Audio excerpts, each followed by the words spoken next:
here. Well, hello, I'm Debbie Kitterman, and welcome to Dare to Hear the podcast, where we equip you and challenge you to dare to hear the voice of God. Well, I'm excited to introduce to you my next guest, and she has this powerful book, The Spiritual Price of Political Silence. Now, I know this is not something that I normally do on the podcast, but when I saw it, and I know we're in an election year, I was like, I've got to do that. And so let me introduce to you Christy Chavers Stutzman. She is a small business owner, a music composer, and a former teacher and state legislator. She has written for multiple news organizations, including the Washington Times, the Daily Signal, and is featured opinion writer for the Washington Stand by Family Research Council. As a wife and a member of Congress, she traveled widely on diplomatic delegations and has been a strong advocate for conservative, pro-family causes on Capitol Hill in political campaigns for the past 20 years.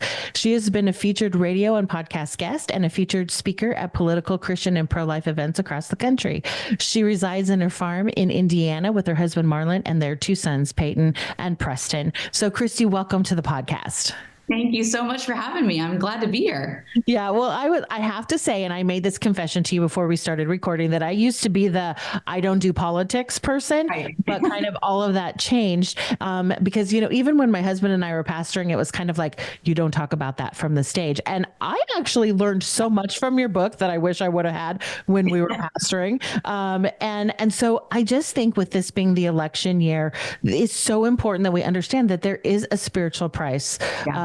To political silence. And I learned a ton from your book, as I'm sure you can tell with this. But I thought we should start off with how did you become a state legislator? Because you were a former teacher who became a state legislator. And then are you still, you know? Yeah.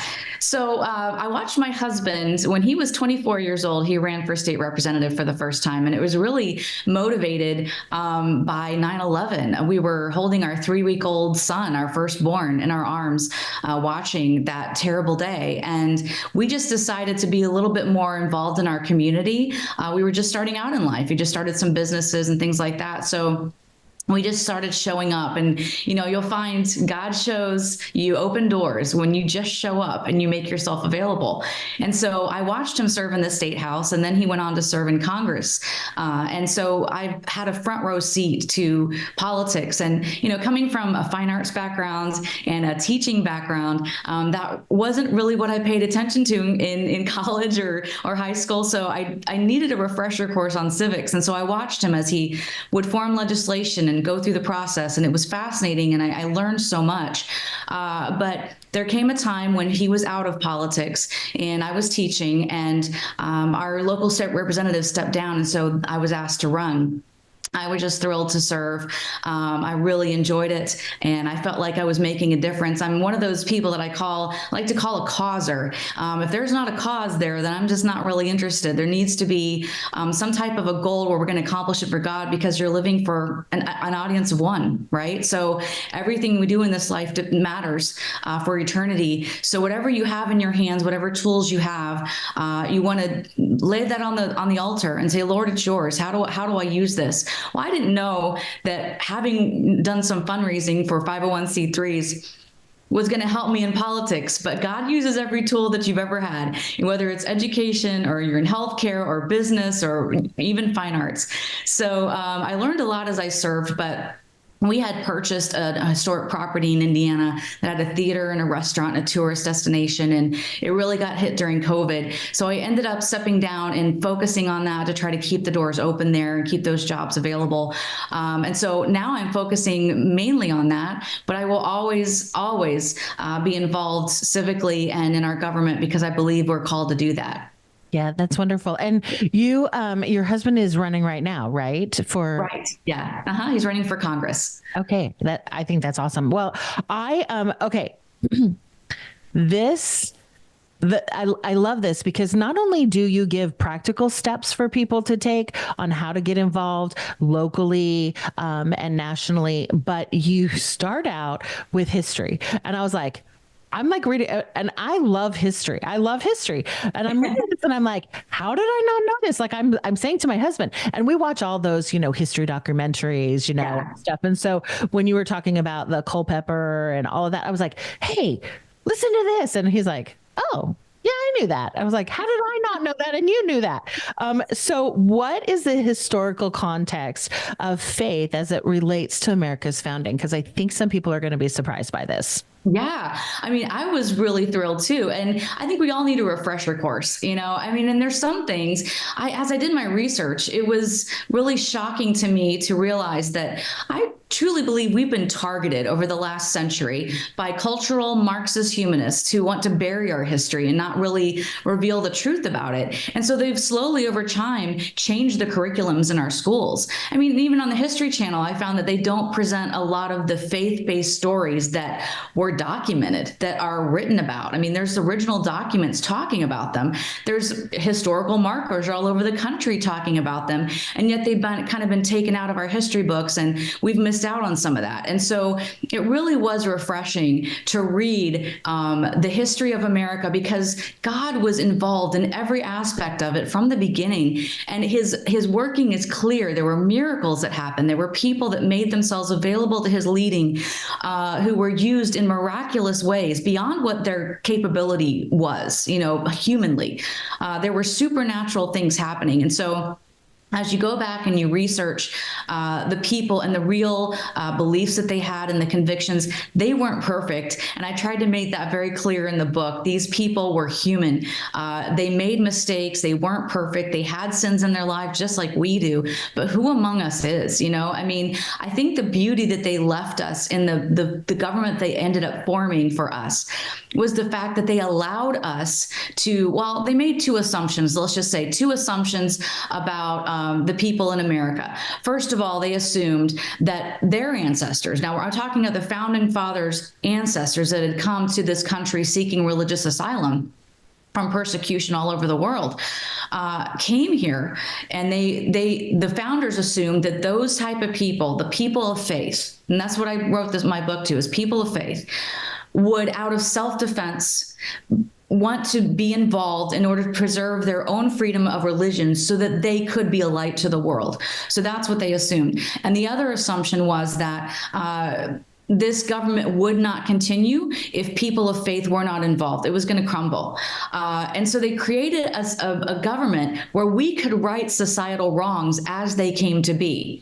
And they knew that societal wrongs would happen because we're all human. So they themselves knew that there were still problems. They themselves knew that there would be more. And so they gave us a system where we could be involved and make a difference for our children and for the next generation, but also to continue to be a light to the world. And that was just thrilling to me to refresh myself on and to see and to kind of watch through original documents how it played out.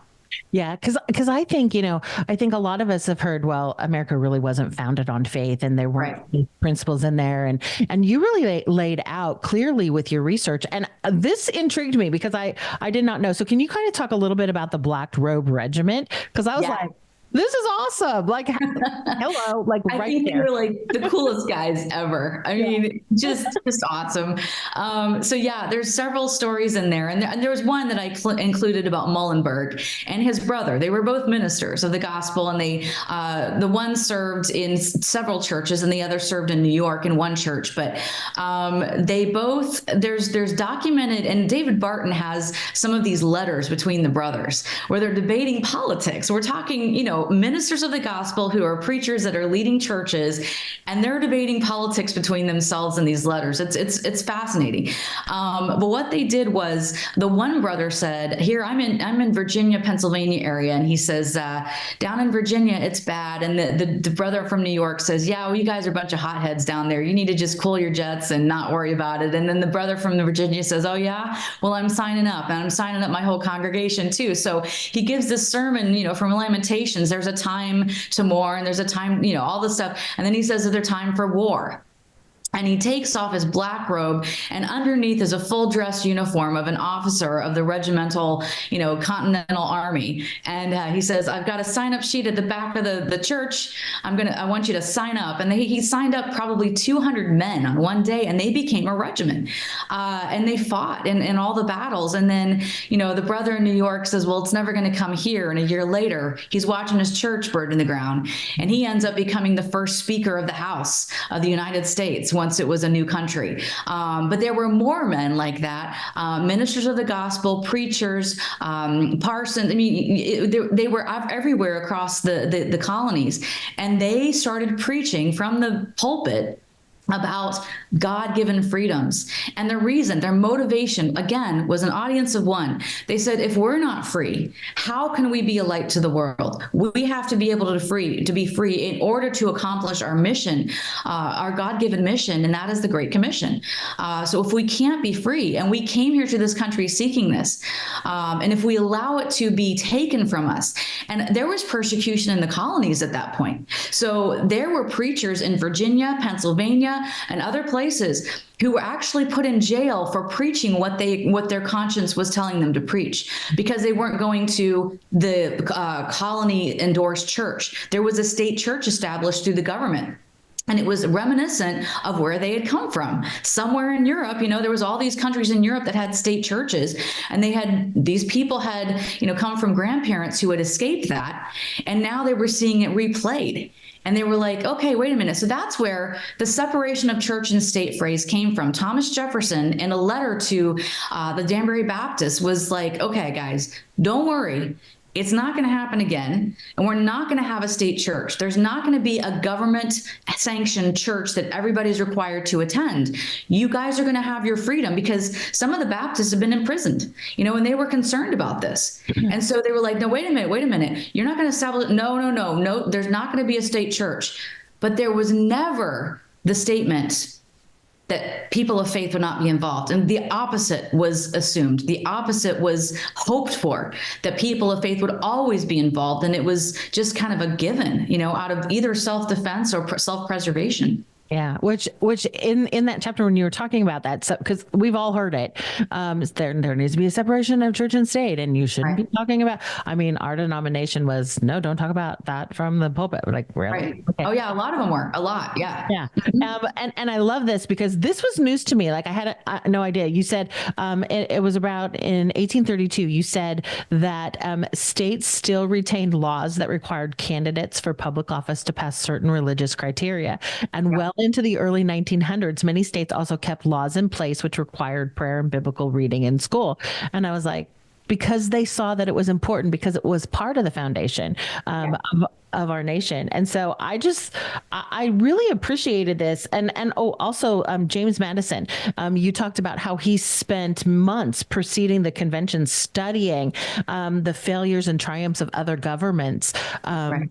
And when you look at America and what we have stood because of the, Declaration of Independence and the Constitution and all those things, like, they were really forward thinking. And when I think about that, I think that can only come by the Spirit of the Lord. God's wisdom. Yeah. God's wisdom. I mean, Madison was a genius. I mean, he could read 5-6 different languages at least. And his library is full of all these books telling the histories of other civilizations and the failures, of other governments. And he arrived at the Constitutional Convention, the authority. That's why he's called the father of the Constitution. I think it's funny because there's a debate even in America today to describe our government. What kind of government do we have? Are we a democracy? Are we a republic? Are we a democracy within a republic? Are we a constitutional republic? I mean, what are we?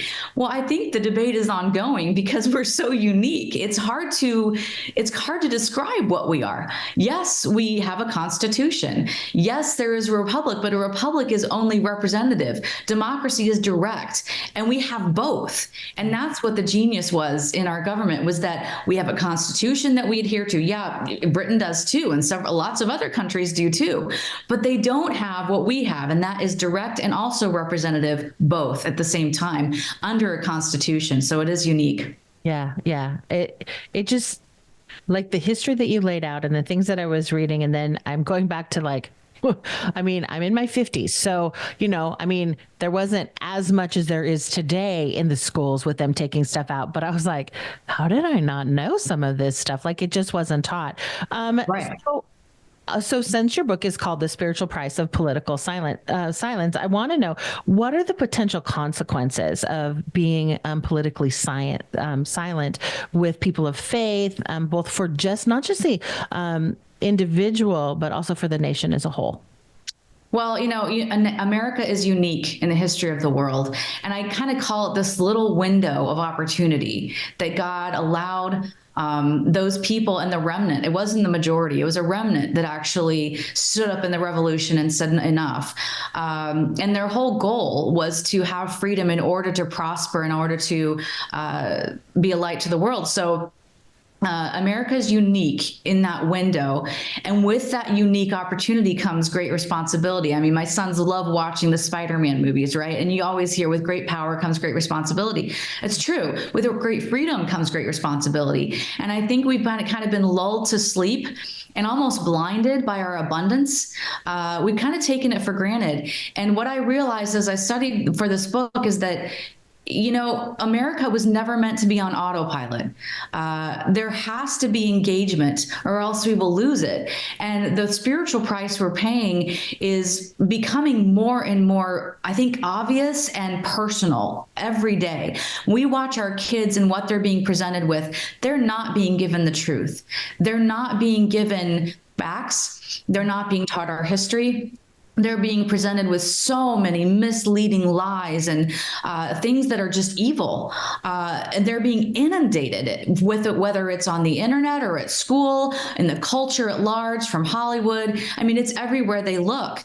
And so we are paying a spiritual price. The suicide rate is skyrocketing. Drug addiction is skyrocketing. And you look at places like San Francisco and other places around the country that are just hugely declining in the culture itself. So we are paying a price for having kind of left it on autopilot and not actually been at the table speaking up and being bold about it.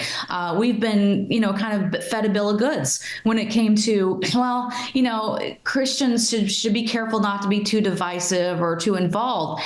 And really, when you look at Christ's work on this earth, he actually changed his message as needed. So as far as like how he, not the message itself, but how he presented it. So he would tell parables in one setting, and in another setting in the tabernacle, he was turning over tables, man. I mean, he got bold and when he needed to, and usually it was when he was presented with religious evil. And that's what I call it. It was religious evil. People that were spreading misinformation in a religious, setting.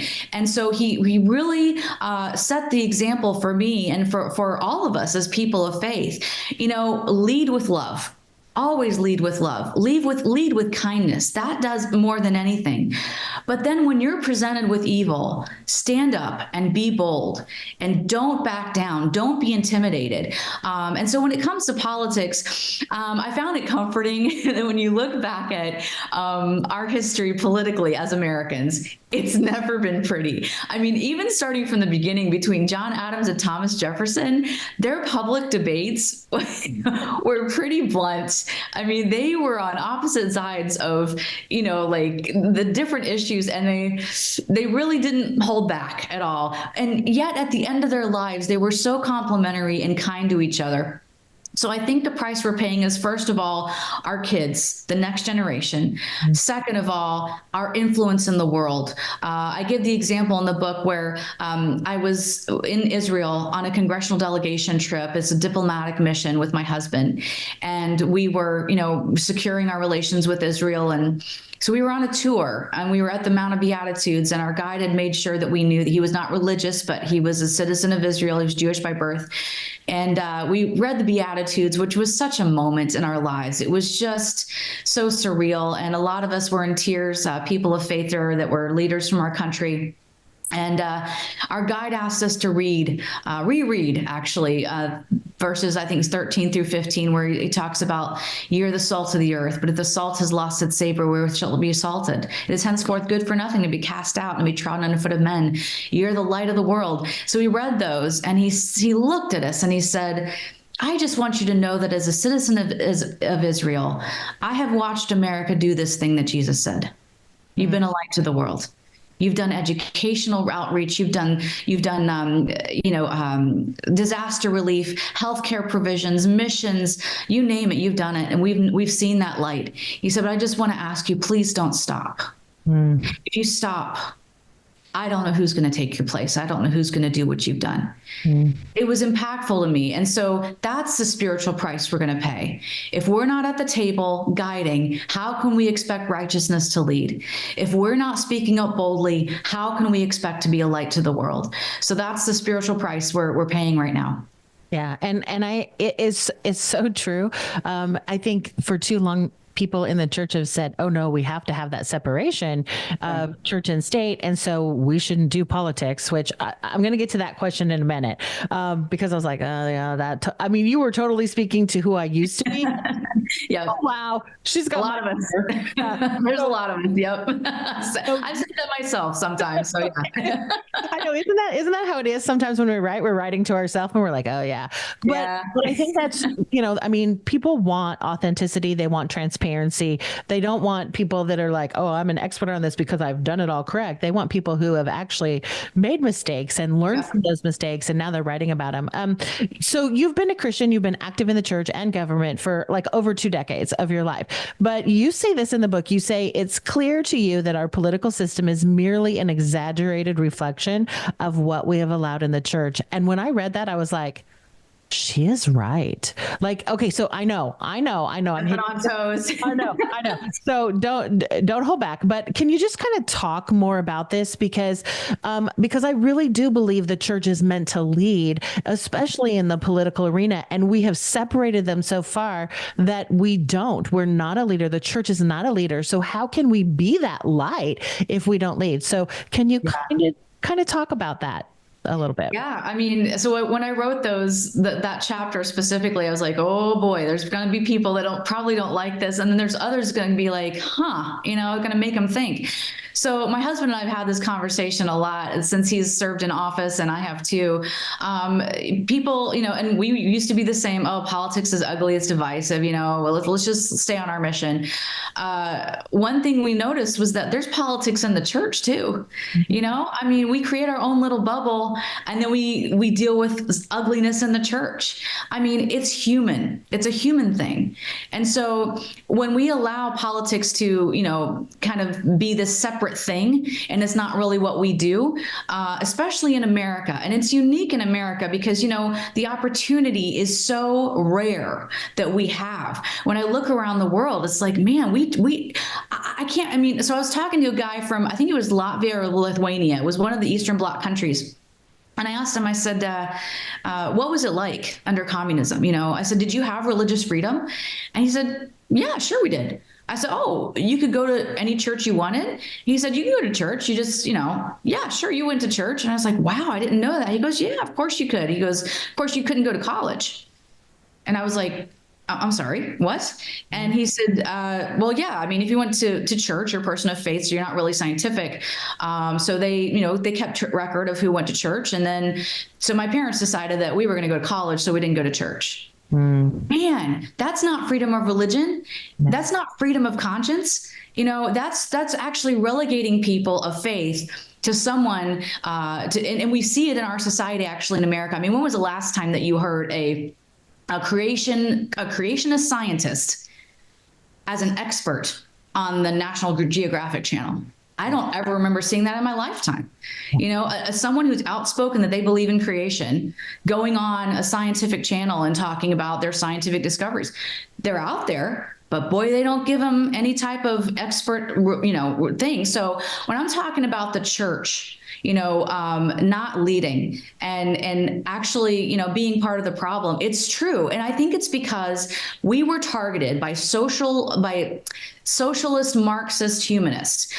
They were from a college called the Critical Theory School in Germany, right around the 1920s. So it's like been over a century now.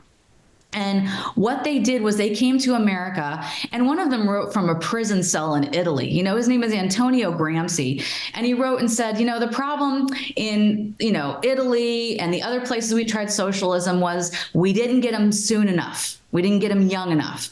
So what they did when they came to America was they targeted the universities and they started writing.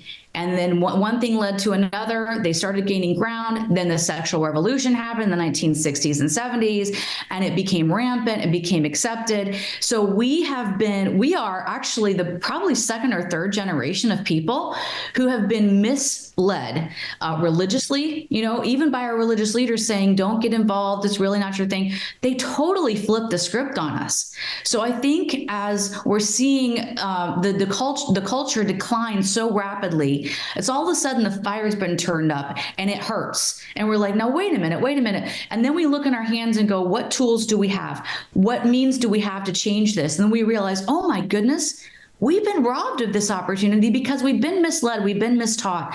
So let's rethink this thing and go, wait a minute. We have power, even in the church, to be able to speak up. And there's some churches, and I hate to say this, but my husband and I have been to churches where they actually speak up, and we had not been part of that type of church. And they were speaking from the pulpit about politics, and we were like, oh, what is going on? This is not allowable. Is it? And then the more we looked into it, we're like, oh my goodness, this is allowable. Now, there are some churches that are afraid of losing their 501c3 status. Yeah. That's a concern. But there has been a new movement of a black-robed regiment that have been preaching from the pulpit. And they're not like choosing candidates, telling people vote for this candidate. They're just preaching on the issues that are biblical. And when you think about the First Amendment and the Second Amendment, pro-life issues and all these things, there are biblical principles that you can preach from the pulpit about it because they're all based on biblical principles. Yeah. This is a Christian worldview, and we're talking worldviews colliding now. So we've got to educate the church on what the Bible says about these things. And so they're actually sending their sermons to the IRS saying, I'm preaching this sermon on Sunday. Come hear it. I challenge you. And it hasn't happened yet. And it's happened for probably a decade now, where preachers are actually starting to be bolder from the pulpit. And they're saying, bring it. Bring it. If you take my 501c3, fine. We're going to survive because this is God's church, and he's going to make sure that we continue. So it's exciting, but at the same time, we got to look internally and go, wait a minute. We have problems. We have problems of, rampant pornography. We have problems with divorce in the church. Every human problem we have. Yeah. We have. So let's talk about it, and let's be honest about it. Let's teach our kids how to talk civilly about it, how to have a civil discussion, how to agree to disagree about some things. We need that in our society, and only the church can lead in that. Yeah, that's so good. And I think even, not just in the leadership, but every person that's involved or a person of faith can do something and can speak up and not remain silent anymore. Okay. So when I got to this chapter 4, it was like, I don't do politics. And I was like, oh gosh, how many times have I said that myself? Right. Yep. But you said it's time to check our spiritual and political temperature and be open to an honest assessment of our role in the moral decline of our nation. And I read that, but then I stopped and I went, okay, so I'm getting ready to interview Christy. I need to take an assessment. I need to look myself in the mirror, and I have to say, wait a second, what is my role in that? And then you close the chapter out with this. You're like, so you don't do politics? Beware. Someone else will take the opportunity to do it for you, and you might not like the outcome. So talk a little bit, like, that was powerful, Christy. And I was like, okay, I'm not sure I'm ready to read the rest of the book. I have to sit in that because I look at like what has happened in our nation, really in the last, even the decade, but really before that. But since COVID has happened and all of that stuff, like that kind of woke me up, went, okay, I might not do politics, but this is wrong. Yeah. And so my sense of justice of, okay, I'm that ostrich with its head buried in the sand. Like, okay, just tell me if there's something major that I need to deal with. And I vote all the time. Sure. Yeah. So I take that civic duty seriously. But as far as getting involved with politics, I would say I don't do politics because it was so divisive and people get really blah. And everything changed. But so talk a little bit about that because you believe it can be reversed. You do believe it can be reversed. So talk to us about that. Well, God works in hearts and with individuals. He's an individual God. He's a relationship God. And so when you kind of do a gut check and go, okay, if I'm going to change a culture and a nation, right? How am I going to go about that? And I truly believe it's God's way. It's one heart at a time. And so if we all do a gut check and go, okay, so what culture am I creating in my home? Let's start there. Let's create a culture of inquisitiveness and a hunger for God. Let's create a culture of tenderness towards God's leading. Let's create a culture of helping others, of just knowing the scripture and being armed with truth, right? Let's arm ourselves with truth. Let's put on the whole armor of God. And so you start there. And then as you move forward and make yourself available, as you're confident in him and the Spirit leads and you're leading with truth and you're armed with his armor, you find yourself prepared for battle. And that's what we're in. We're in a spiritual battle. So you create a culture in your home. That's going to affect your kids. Your kids are going to hopefully go out into the world and create their own culture in their homes and their communities. Then you look around your community and say, how can I improve the culture in my community? Is it at the school board level? Is it in a charity organization? Is it in a civic organization? Do I minister to those who are in office? Do I start a prayer group for them? Can I help them with a Bible study? Can I pray for them in some way?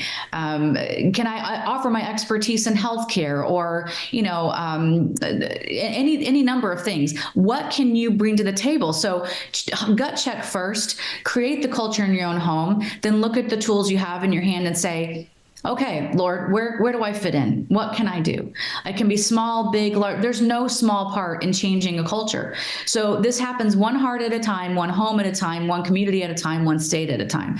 I've seen a mother of 5 who is a homeschool mom who get really upset with her state senator because he was not voting right. And he was saying the right things and he was voting wrong. And she ended up following his voting record and realizing that he lied to her about some things. She ends up running against this guy, create this grassroots swell, and she won. And she not only won, but she ran for office further. A mother of 5, homeschooled mom, sure, she had her college degree, but it wasn't in political science. Right. And so, she actually made a difference and stood for righteousness. That can happen over and over and over again. We're seeing moms run for school boards because they're just ticked off about the curriculums their kids are being presented.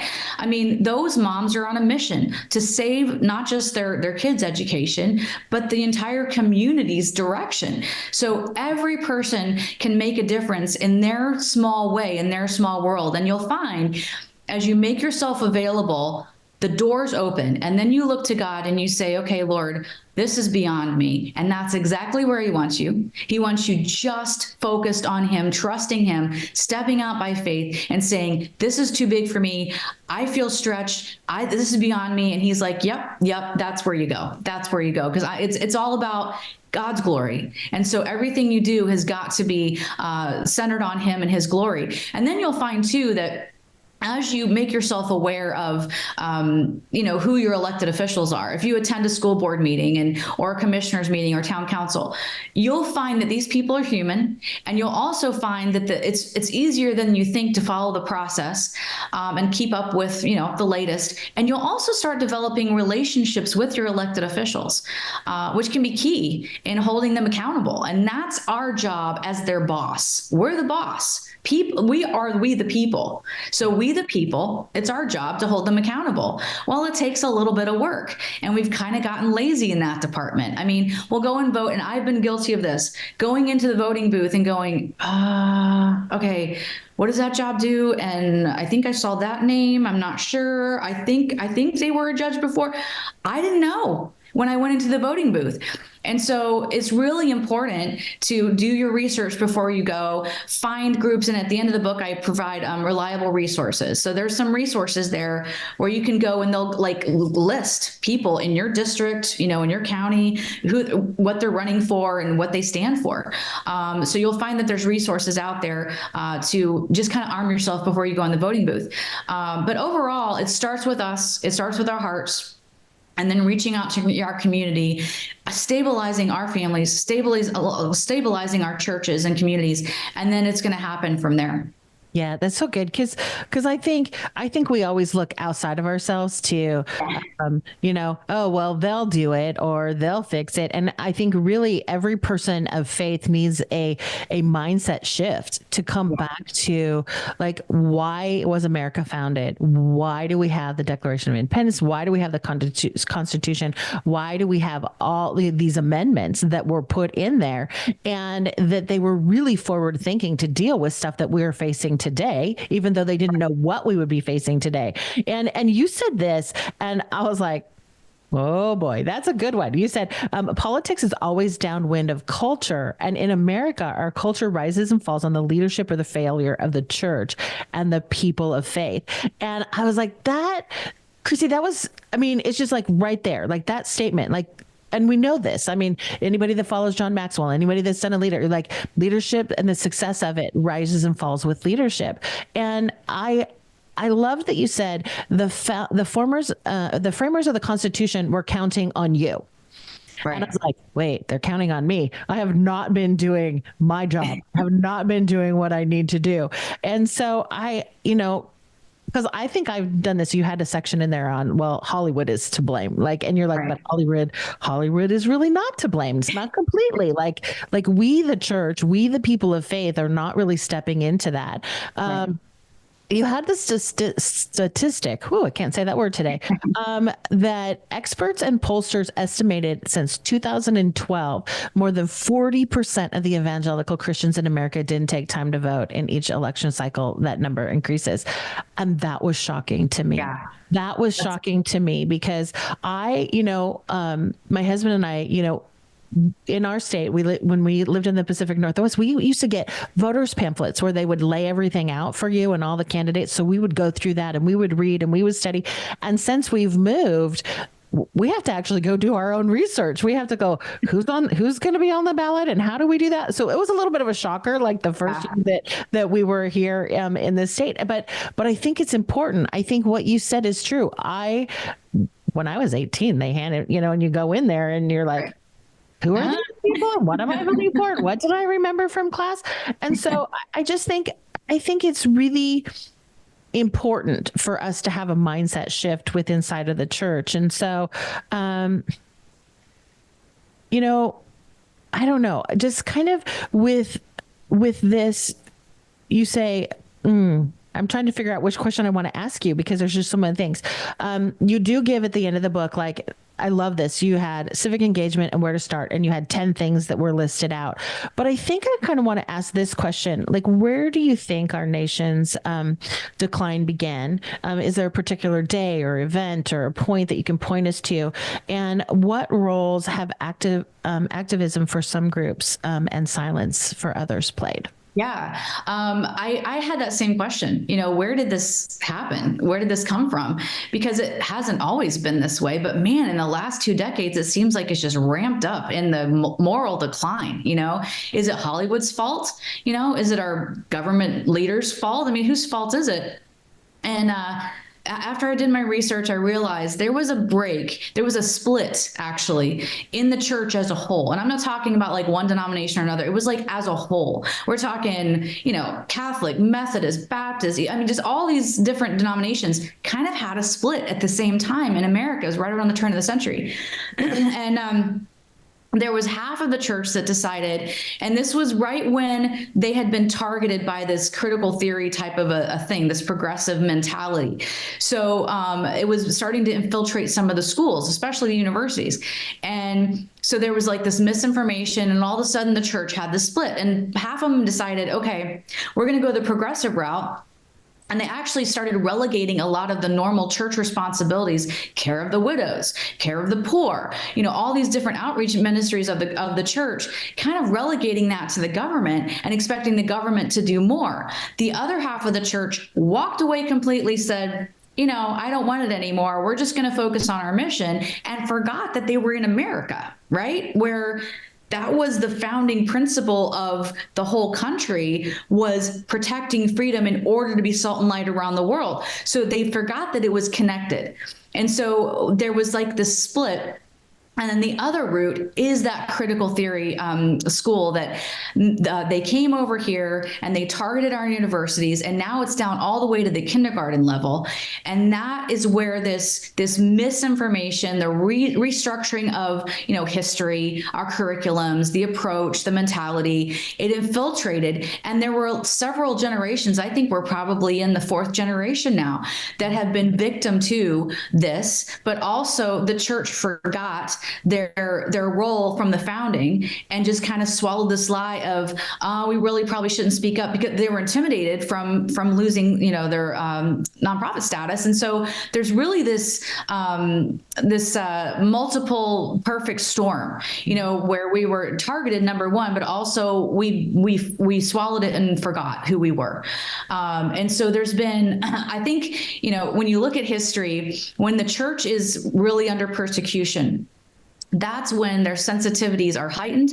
That's when they all come back together and they unify and they start working towards the same goal. And that is the preservation of the gospel and the preservation of freedom in order to promote that gospel around the world.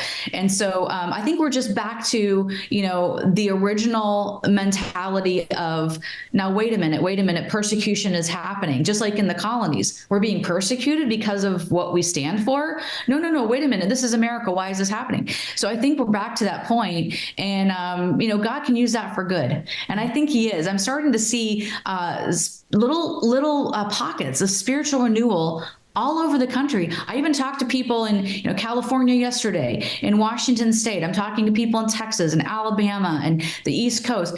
I'm seeing pockets of spiritual renewal. It's happening in our universities. There was a huge revival that happened at Asbury Seminary 2 years ago. There's a revival going on at Auburn University right now. There's all kinds of things that are happening.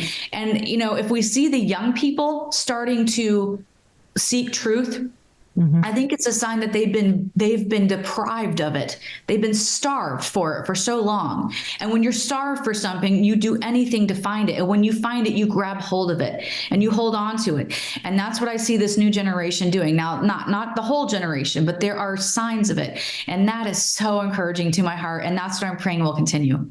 Yeah, that's so good. You also had this, I'm going to quote you. You said, us engaging in our government system is our birthright.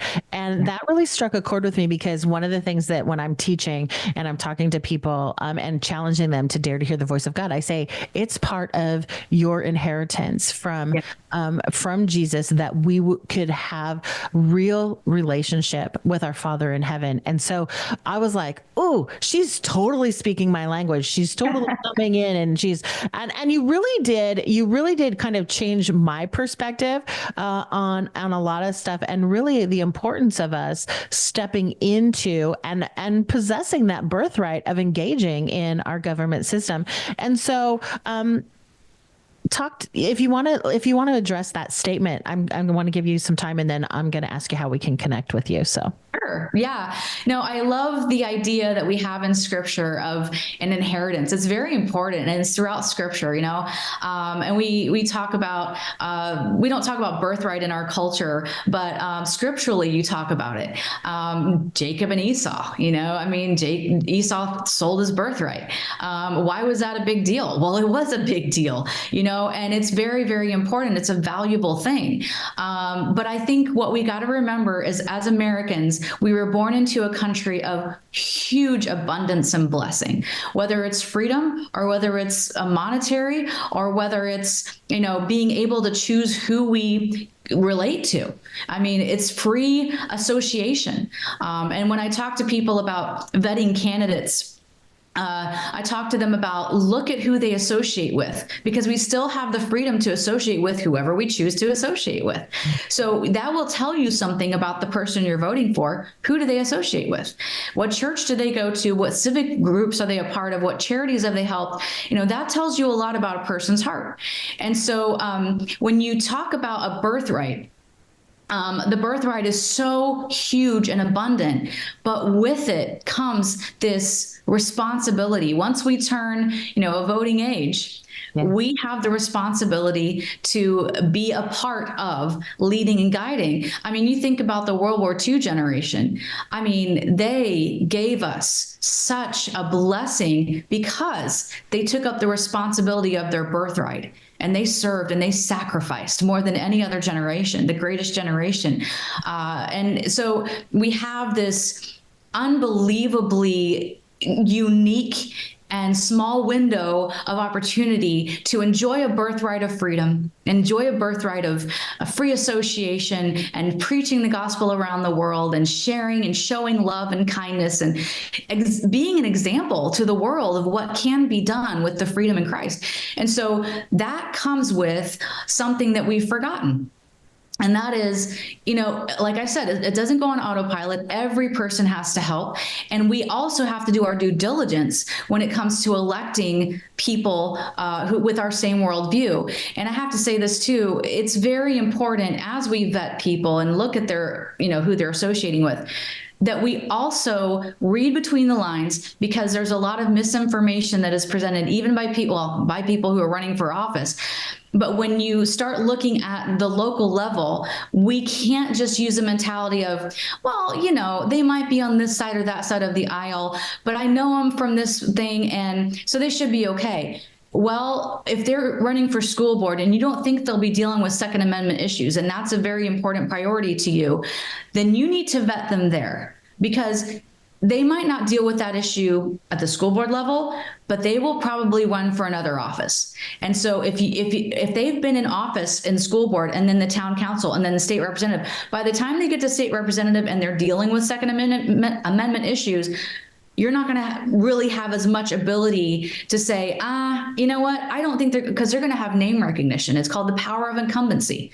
And it's hard to take them out of office because they can raise money and keep money in their account. And so they can advertise and stuff like that. You have to do the work at the beginning, at the local level. And that's why I call school boards and town councils front lines. They're front lines, and those people, and we have to think not just about the next generation, and shouldn't think about the next election. The other side thinks long game, and we need to think generationally. So we're not going to turn this thing around on a dime. It's going to take a while. It's going to take us and then our children and hopefully their grandchildren, to be able to turn it around. But once we get it turned around, we have to teach our kids. They have to stay engaged. It's part of being an American. It's part of our birthright. Yeah, it is. And it is really about legacy, and it is all about the long game and really looking out of what the Lord wants to do. So, Christy, thank you for being on the podcast today. How can people connect with you? How can they get a copy of The Spiritual Price of Political Silence? I have a website they can go to, and it's Books by Christy, and it's CHRISTY.org. So booksbychristy.org. And then they also can find the book on Amazon. I'm looking for folks to read it and then give me a review. Those reviews actually help raise awareness about the book. So if you can just write a little sentence, if you like it, about, why you liked it and what you learned, to be great. We're also on Christian Books online as well. Endgame Press is my publisher, and they've done a great job. I've so been honored to work with them. But booksbychristy.org. And then you can also find me. I'm a composer and a writer, and I'm writing some uplifting, wholesome, values-based live stage productions, musicals. And that's musicbychristy.com. And you can see some of my musicals there. And we're trying to affect the culture in whatever way we can. I love that. And those will be in the show notes too. So people just have to click right on the link. So I like to give the last few moments of the podcast to you. If there's anything else that was on your heart that we didn't talk about, because I had 2 full pages of questions to ask you. Obviously, we didn't get to all of them. But if there's anything else that's on your heart, or if you just want to pray for us, or if you just want to give us like a challenge or a charge, the last few minutes are yours. Yeah. Well, I've had this question from some interviewers about the book, and their question is like, what are your hopes for the book? Yeah. So I'll just share that challenge with you. So my hope for the book is that it will find its way, that God will help it find its way into open hearts, and that those people will take action like you're doing today. They will actually act on it. They'll digest it and then take action. And that action can look different in different ways. Whatever you have in your hands and whatever tools you bring, take some action to do it. And then my other hope for this is that the church will be humble enough to take a self-assessment, to look in the mirror and say, let's get our house in order. When you're sitting on an airplane and they say, if something happens, put your mask on first and then help others. That's where we're at right now. We're at the precipice looking over, and we need all hands on deck to pull us back. And the people that have the answer are the people of faith in this country. And they need to be armed with truth. And so my challenge for the church would be, let's be willing to be humble enough to take a look in the mirror, to get our house in order. And then the next step should be, arise, O Church of God, and put your armor on. It was meant to be worn and used. So it's time to use it. And let's be bold. Let's be bold in what we do. Christy, that was really good. That was a really good challenge for us as the church, as individuals. And so thank you for being on the podcast today. Thank you for writing The Spiritual Price of Political Silence, because I learned a lot, and it made me take a hard look at myself and see what I can do to affect change, and not just talk about it in my own home, but actually do something about it. So thank you, Christy.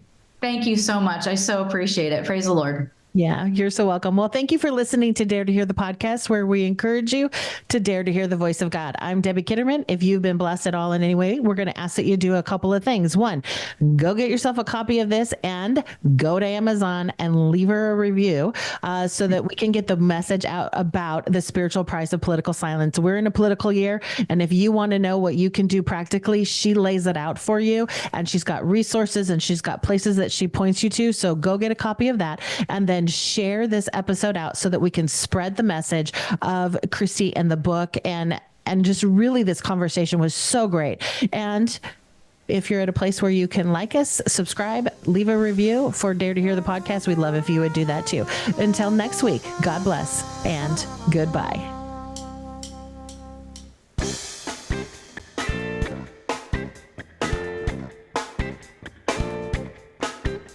I'm not in the thunder, I'm not in the rain, I'm not in the winds of the hurricane.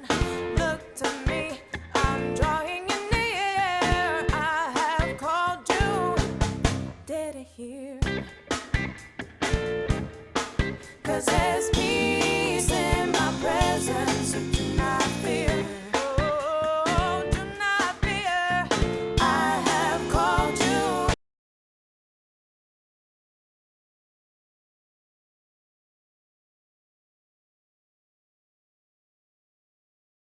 In the fall of the